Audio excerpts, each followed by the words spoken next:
A carta à igreja em Éfeso.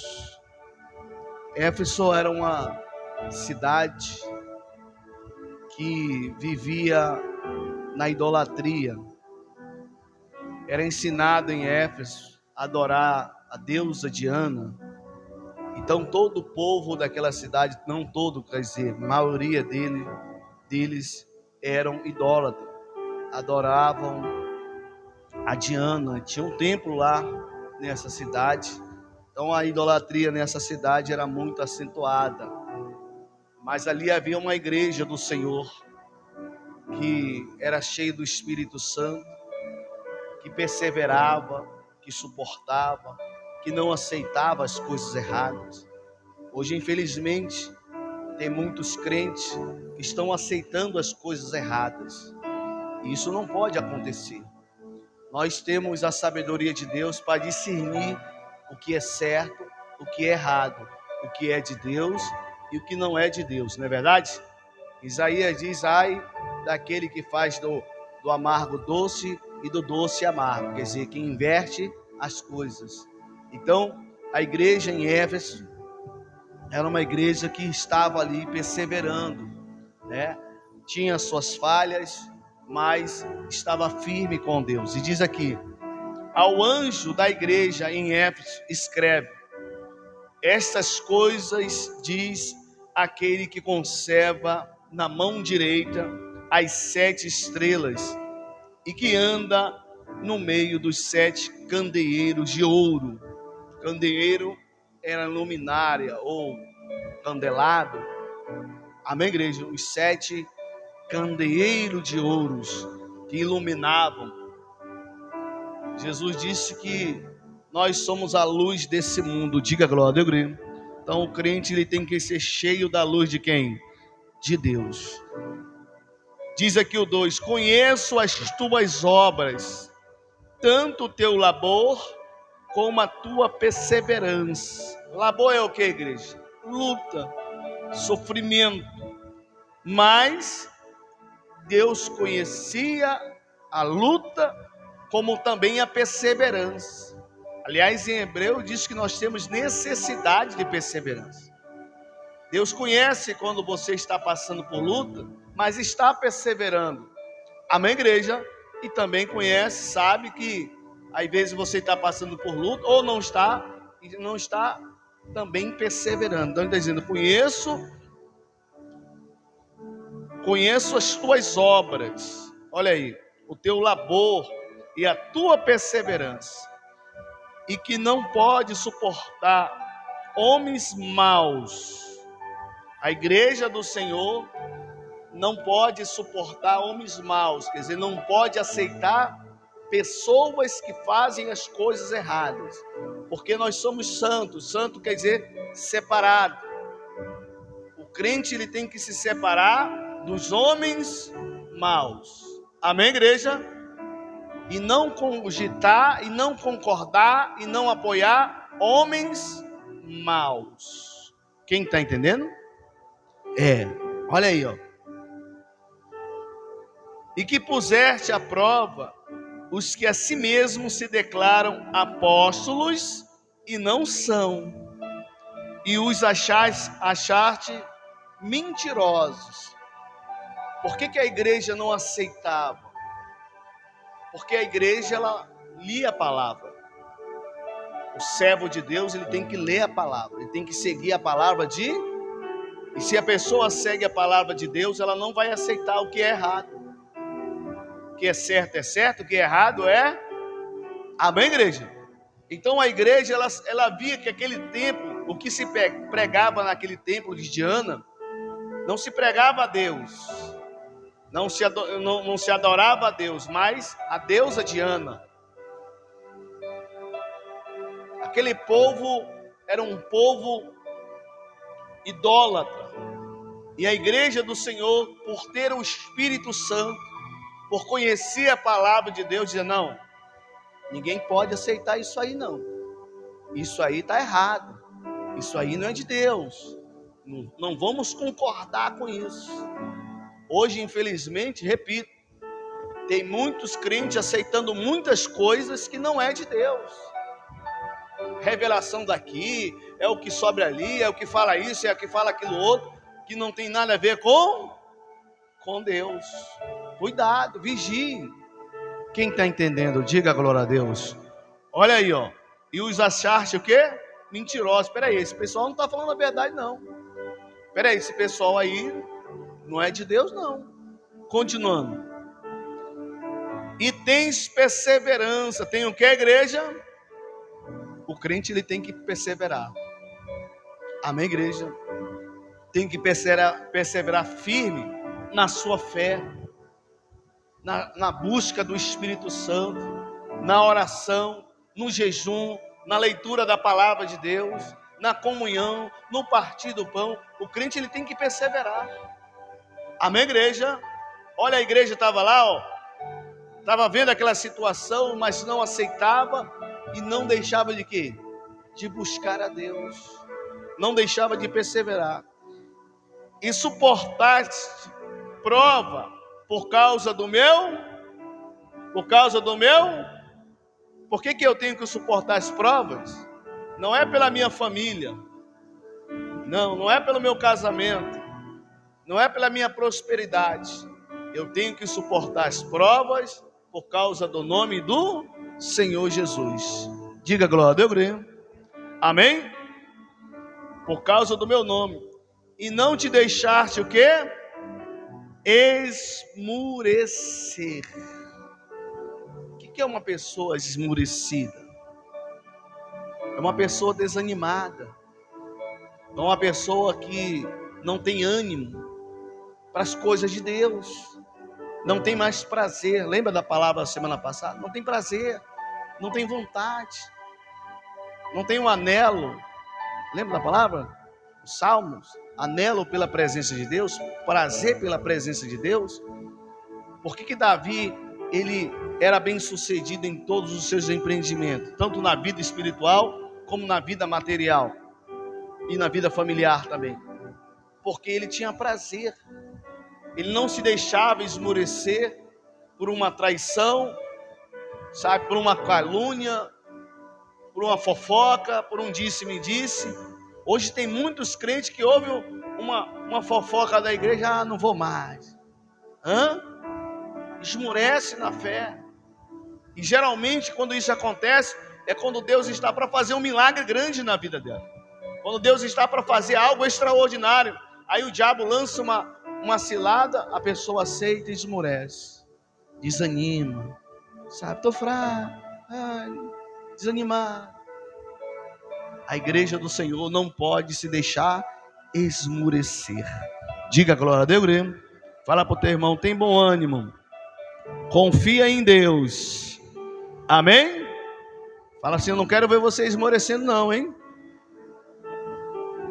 Olha o segredo de Davi. Davi disse, alegrei-me quando me disseram, vamos à casa do...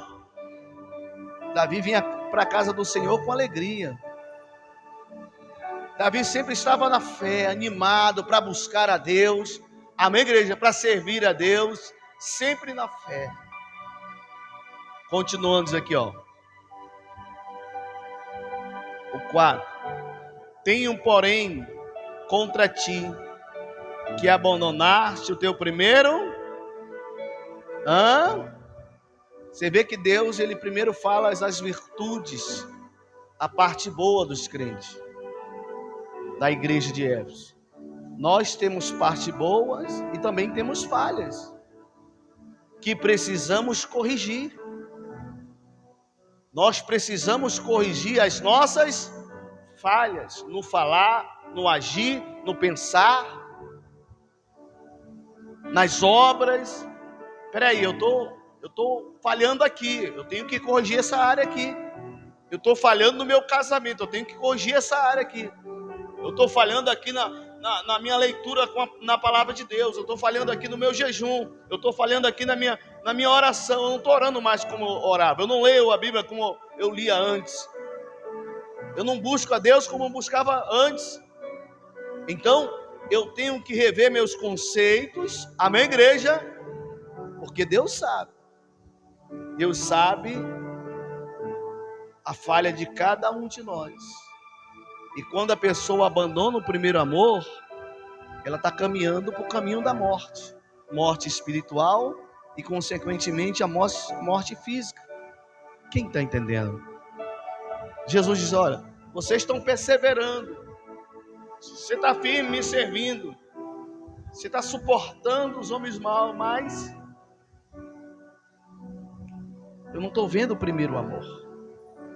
O primeiro amor é aquele que a pessoa não coloca dificuldade, não coloca distância. Quando a pessoa está no primeiro amor, ela não olha para a chuva, não olha para o sol, não olha para a dificuldade. Ela está no primeiro amor, ela só olha para Jesus. Amém, igreja? Ela só olha para Jesus. Ela só consegue ver Jesus. Ela só consegue ver os caminhos de Jesus na sua vida. Hoje, infelizmente, as pessoas não conseguem se lembrar do horário do culto da igreja dela. Ela não consegue se lembrar o dia de culto da igreja dela. Ela não consegue ter um momento com Deus, uma hora com Deus. Porque abandonou o primeiro amor. Nós temos que regressar ao primeiro amor. Amém, igreja? As primeiras obras, essa é a grande verdade. Porque senão nós nos acostumamos a servir a Deus de qualquer jeito. Eu aprendi com meu pai que ele dizia: se você não for um bom ajudante, você nunca vai ser um bom profissional. Significa o quê? Se eu não for bom no que eu faço hoje, eu nunca vou ser melhor amanhã. Quem está entendendo? Diga glória a Deus.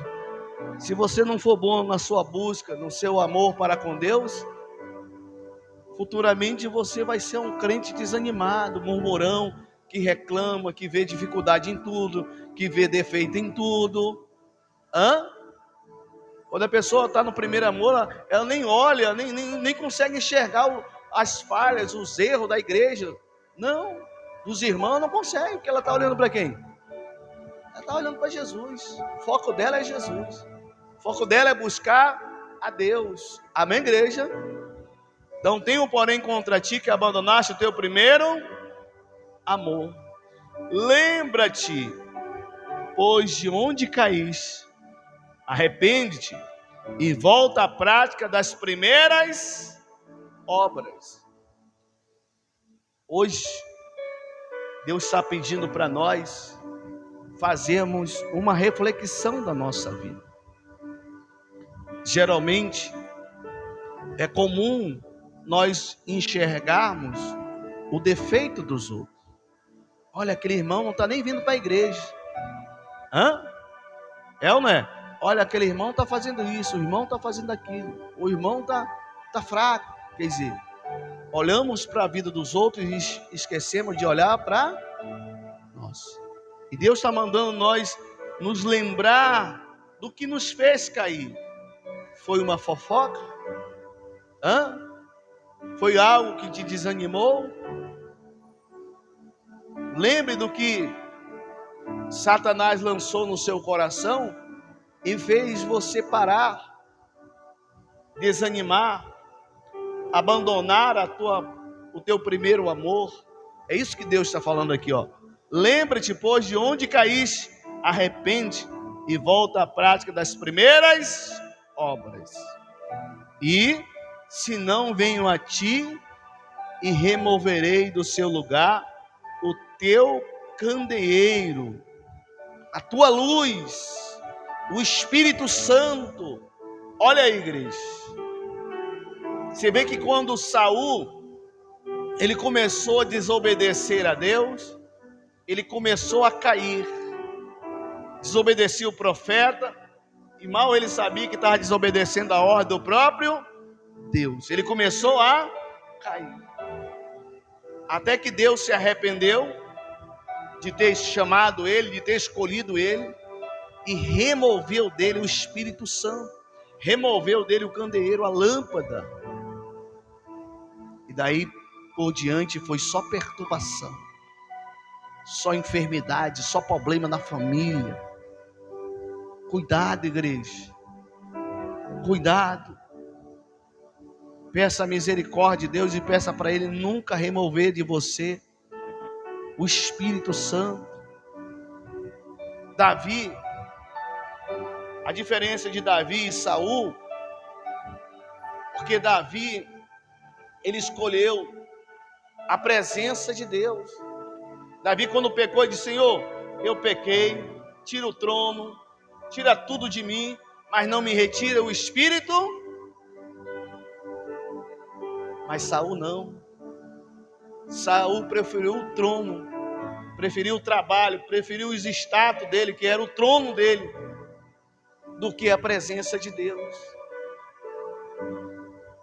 Se Saul tivesse se arrependido, Deus tinha deixado nele o Espírito Santo.